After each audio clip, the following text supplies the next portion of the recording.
All right, UFC 315s this week, and I'm going to give you my picks and predictions for the entire card. I am 116 and 56 so far this year. Tough outing last week, 7 and 5, but I was on a bit of a hot streak with like really good cards back to back to back. So let's get right into this one. Let's get back on the right track here. Bexot Almacan versus Brad Katona. Now this card takes place in Canada. I can't trust a Canadian man to end up winning their fights. I'm going to go with Bexot Almacan.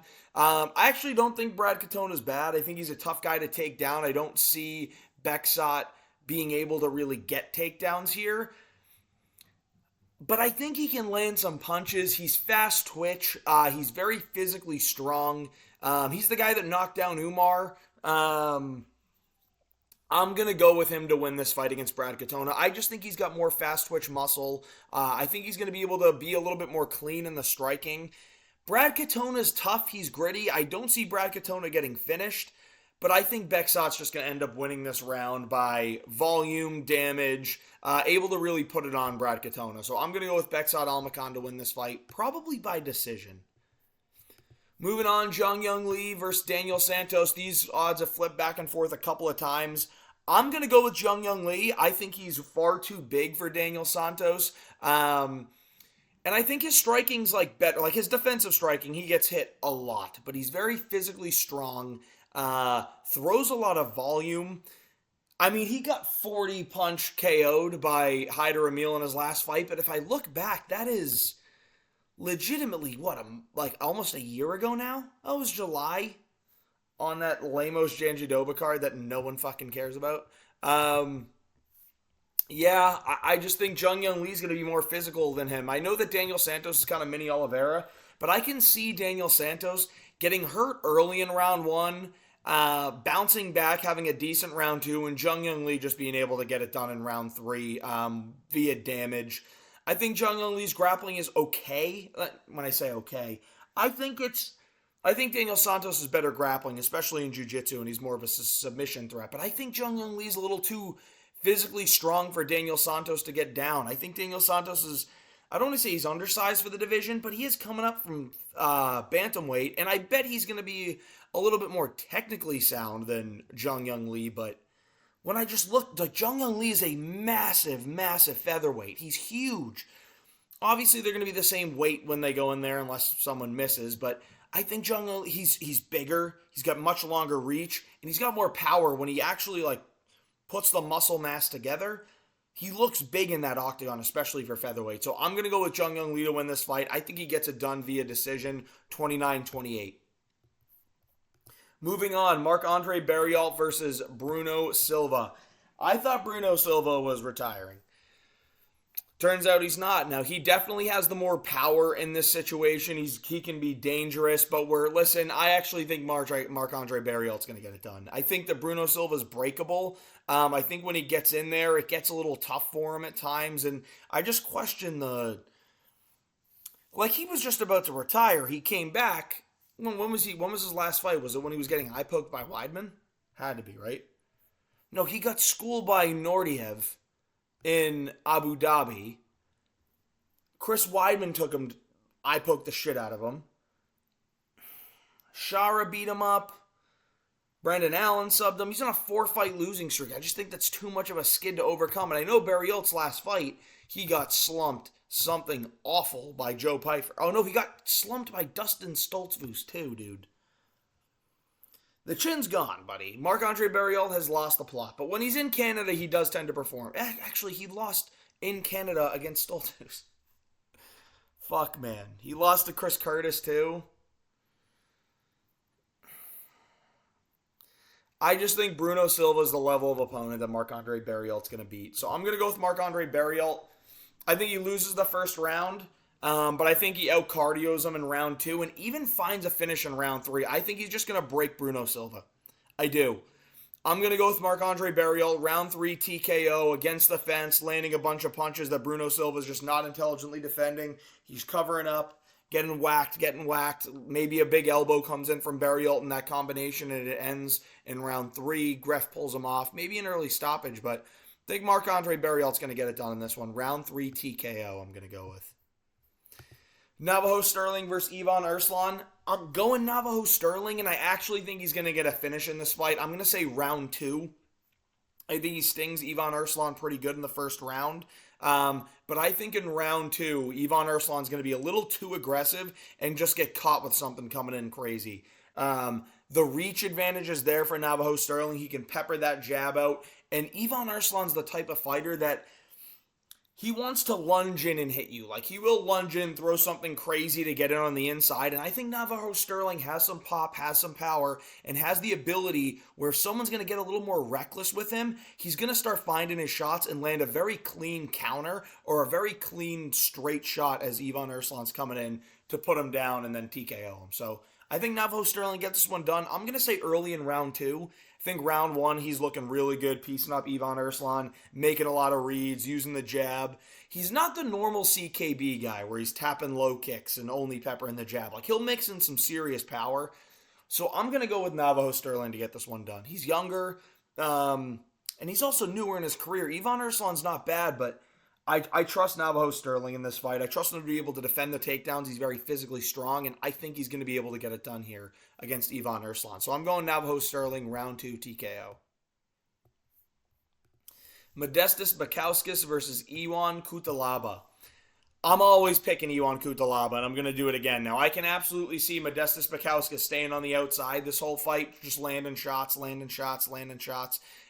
Ion Cutelaba kind of just wearing damage on his face and legs, just getting his legs kicked out from under him, getting jabbed. But I don't think that's going to end up happening. I can see moments in which that does, but I can see Cutelaba getting in on the inside and just winging big shot, gets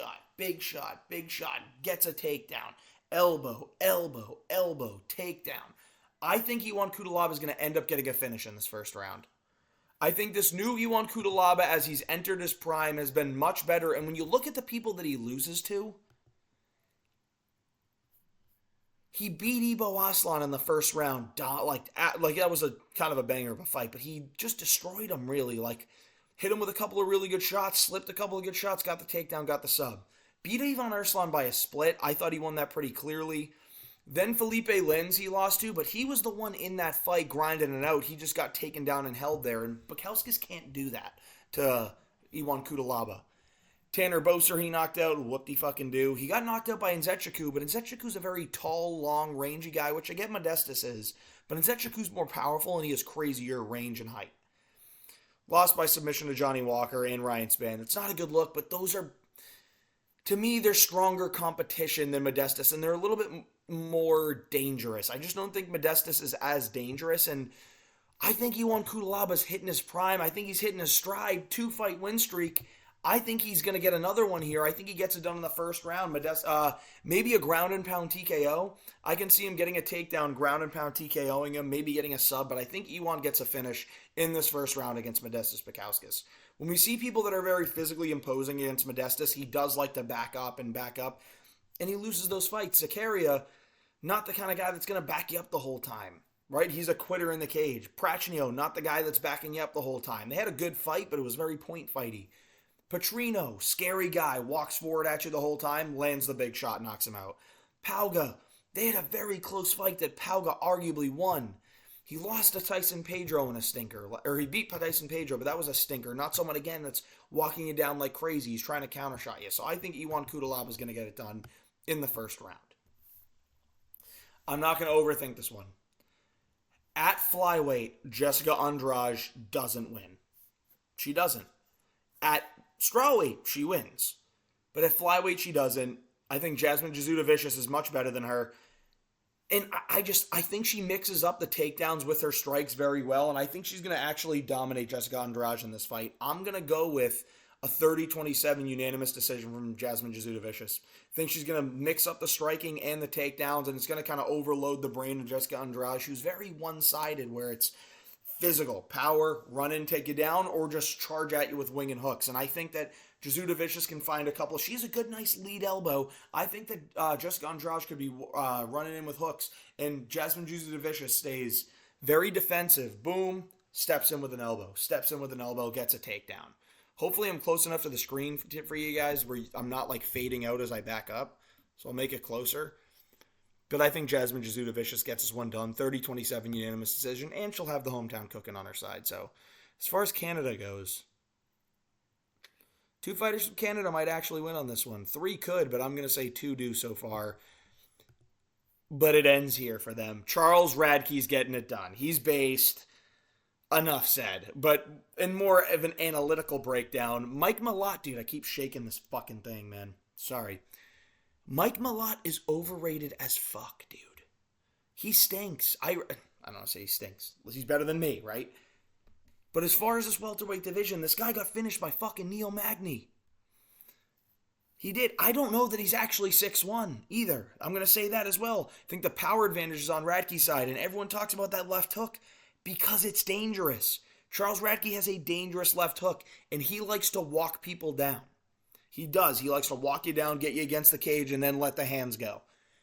I think he can also grapple relatively successfully, but not in this fight, but he's good enough to stuff the takedowns too. Like, his defensive grappling isn't bad. I don't think Malott's going to really have success taking him down. I think where Malott's best chance is staying at range and landing low kicks.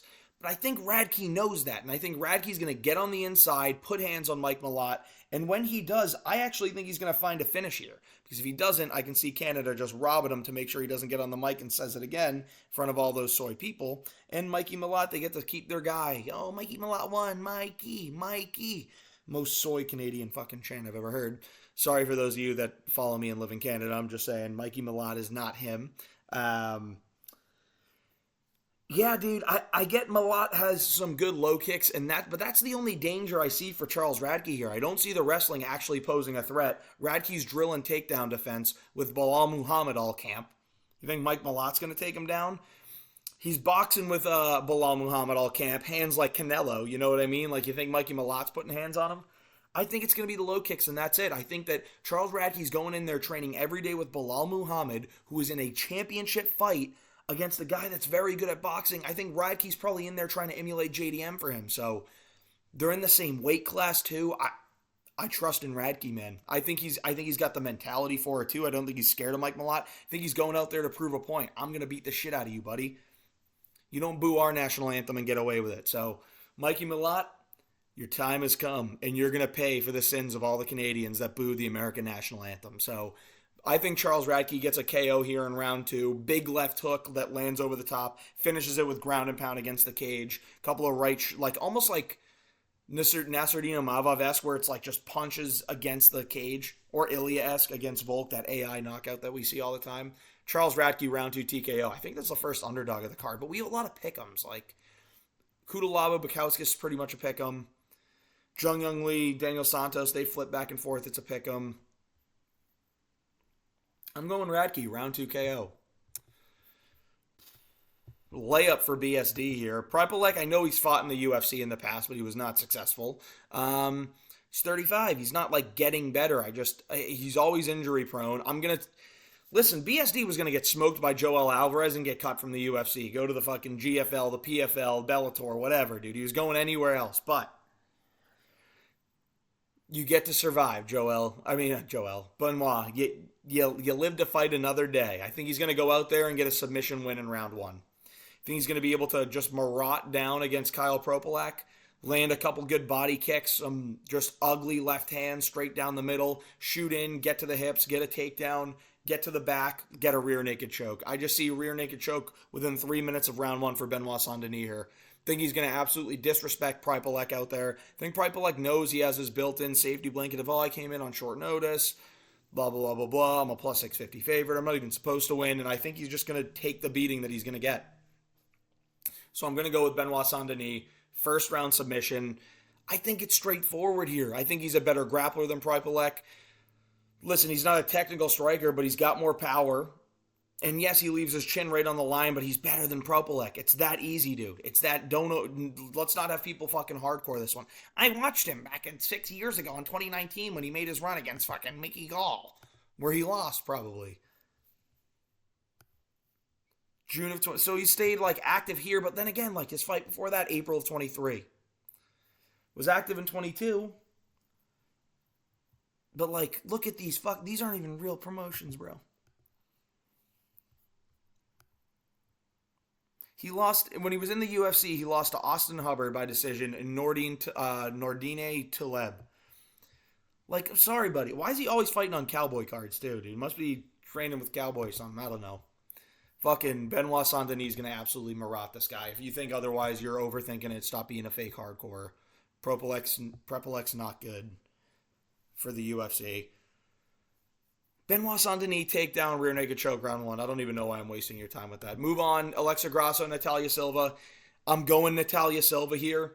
Think she's going to be able to kind of sidekick Alexa Grasso all fight, keep her out of boxing range, land low kicks, side kicks, jab, dancing around the whole time. I think Grasso's going to have a tough time getting to her. I don't know why Grasso can't grapple anymore, but she can't. She got destroyed by Valentina in the grappling when I thought that Grasso was going to be improving. She hasn't improved that much. I'm going to be real. Maybe that was just a bad night for her. I don't know. But yeah, dude, Grasso's mad cute. She is.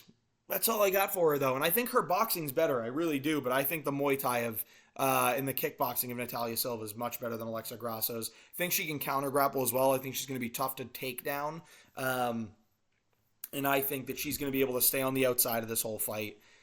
Land those side kicks, land the jab, land the low kicks to a boring 29-28 decision where it should be 30-27, but Grasso did better in one of the rounds than she did in the other two, so the judges gave it to her because she sent feet pics or some shit like that. So I'm going to go with Natalia Silva to win this fight by unanimous decision 29-28. I think I'm going to say this about Natalia Silva as well. I think she can be champ.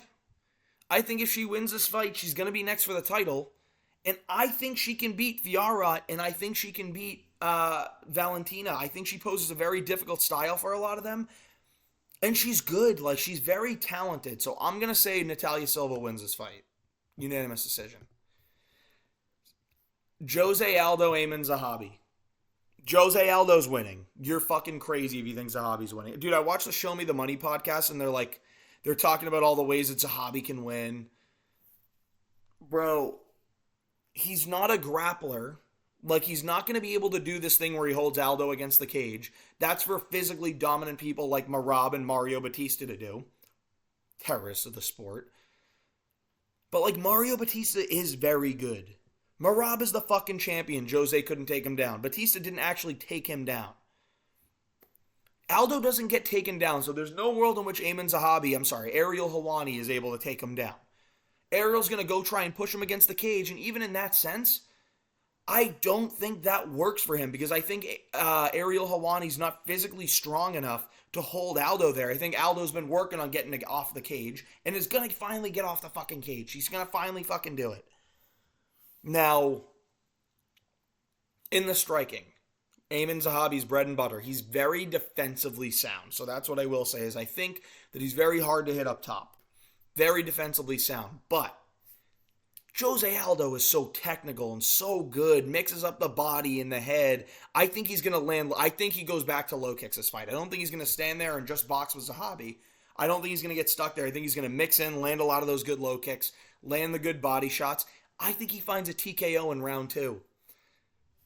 Maybe round 3. Early round 3 TKO I can totally see. I'm going to go with Jose Aldo to win round 3 TKO body shot. That's what I'm going with. I think he's going to land really good up top, land low kicks, land to the body, have Amin Zahabi guessing on the defense. And even if it goes to decision, which it very well could, Amin Zahabi's output is not great. Now, I know it's more than Jose Aldo's, but in the significant strike lanes per minute here. I know it is. But you have to take into consideration that there are a number of fights at Jose levels fighting with the most high-level fighters, people that are going in there to grapple him. When you fucking have Amin Zahabi here not fighting as much as Aldo does, he's probably going to have more numbers in that sense, where it's a Pedro Munoz who's going to stare in there and not throw at you all fight. You have Javid Basharat who's going to be shooting takedowns, but like, again, when you're standing on the feet, he's not throwing a ton of volume. Richie Long's going to come at you like a crazy guy. But like, look at this level of competition. Munoz, Basharat, Richie Long, Ricky Tercios, Rodriguez. Like, you're just... Bruh. And then you look at who Jose Aldo's fought. Mario Batista lost a questionably judged decision, just rewarding cowardice in the sport. Pieced up Jonathan Martinez, who's very good, who I think would take Amin Zahabi to school. Lost a 29-28 close fight to Marab where he didn't get taken down once. beat up on Rob Font, beat up Pedro Munoz. Then before that, he beat Chito Vera. Lost to Petr Yan, but took him to round 5 in an absolute banger of a fight. Lost a split to Moraes that arguably he won. Lost a decision to Volkanovski, who kind of held him against the cage. But, like, that's the level of competition he's fighting. Zahabi hasn't sniffed that. Aldo beat Munoz better than Zahabi did. And that was a better version of Munoz. So I'm going Jose Aldo to win this one. It's either going to be a 30-27 decision or it's going to be a round 3 TKO. I'm going to go round 3 TKO. Jose Aldo's winning. If he doesn't win, stay inside, bro. All I'm saying is if Jose Aldo doesn't win, stay inside. Because we're going to have a fucking problem. I'm going to have a problem with this world, man. I'm going to have a serious problem if Jose Aldo gets fucking robbed in Canada again. Tina versus Fiorot. Everyone's picking Fiorot, and I gotta say, dude, when this fight came out, I was like, Fiorot's gonna get it done. She's Valentina's due to lose the belt. I don't think she does, though. I don't think Fiorot's gonna out-grapple Tina, and I don't think Valentina is gonna be able to really take down Fiorot much. I think she's gonna have moments where she's able to hold her against the cage, land elbows, and separate. But I think Valentina's actually still a better striker than Manon Fiorot. I know Fiorot absolutely destroyed Erin Blanchfield, but Blanchfield fucking sucks, dude. She does. I still think she lost to Rose. And Rose is, again, one of these girls that, like, just lets fights get away from her. And Rose arguably beat Manon Fiorot with a broken hand. So, like, I'm bringing a lot of MMA math into this, I get it, but I just think Valentina's better. I think she's more battle-tested against skilled opponents. And I think Manon Fiorot's been out of the cage for over a year. I think that matters. It really does matter. Valentina had the fight at Noche. Then before that, had a fight at Noche. Then before that, had a fight in the November 4th. So, like, again, the activity's not crazy from Valentina. But, like, when you look at Manon Fiorot's activity, it's been 14 months since she's been out. It has. Beat Blanchfield. Beat Rose. Beat Sarmanara. Like, again, this is not a good win. Beat Jennifer Maia. Beat Bueno Silva. These are names, yeah, but her only fight she lost was a split in her first in her career. I don't think she's going to get it done, dude. I just don't.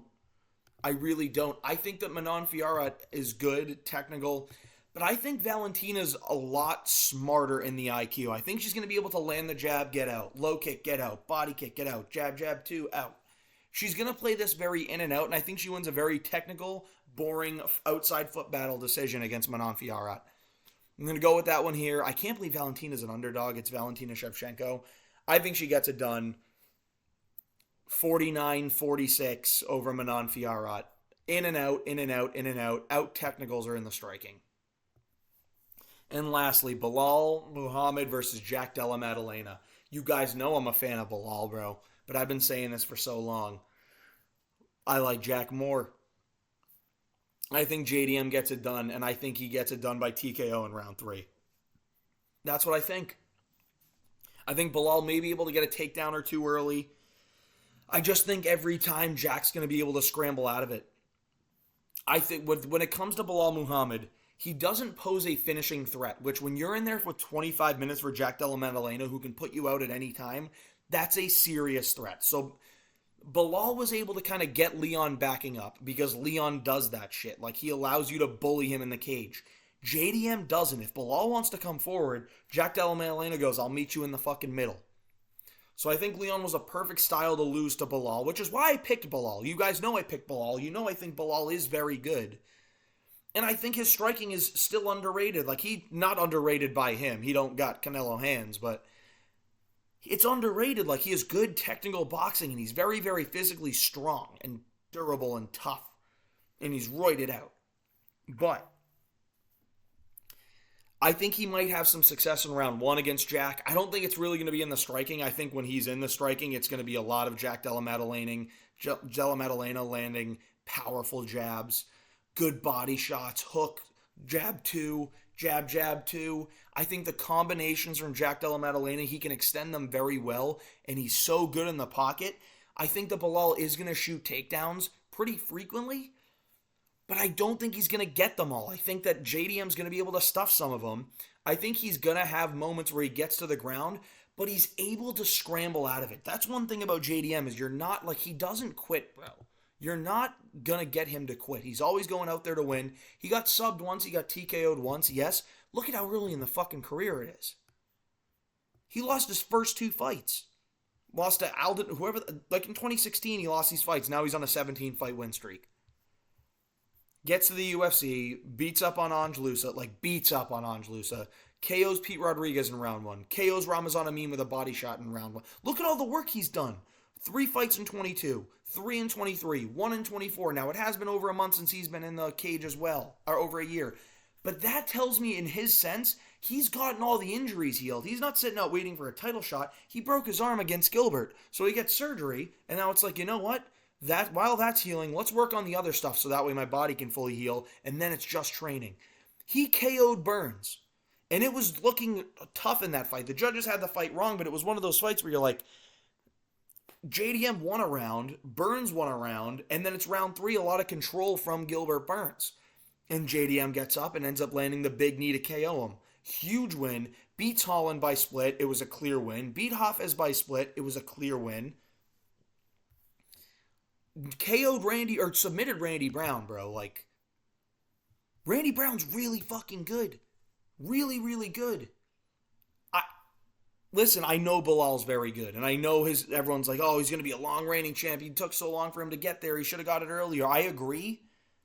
But I honestly think Jack Della Maddalena poses so much of a threat in the boxing that he's going to find the shots on Belal. He's going to land the shots to the body, land the shots upstairs, and you can wobble Belal. Belal is tough, but you can wobble him, you can hurt him. Just ask Vicente Luque. Jeff Neal beat the shit out of him. Listen, I understand that JDM doesn't have the best takedown defense. I think that him training with Craig Jones matters. He's going to be so much better in that sense.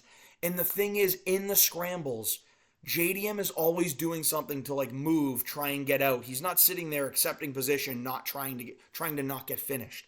He's always moving, always trying to get out, always rolling around. I think the productivity of Jack Della Maddalena on the ground is going to be key in him getting back to his feet, being able to land the big shots, and he's going to have Belal backing up. That's the thing. JDM's not backing up. He's not. And you can talk about cardio. Yeah, Belal has great cardio.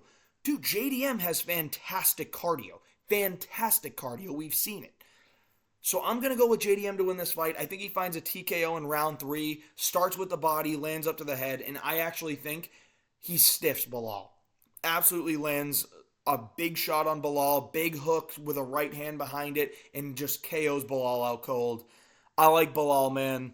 He won the belt, but JDM won. He's going to call out Islam. I hope we get Islam versus Taporia before Islam goes up, but I don't know at that point. Everyone's saying, like, and you know what? They're kind of right. In order for us to get Ilya versus Islam, JDM needs to be sacrificed. I believe in JDM, though. I think he gets it done against Belal, and I'm okay with him getting it done against Belal and Ilya going up and watching Ilya Taporia versus Jack Della Maddalena.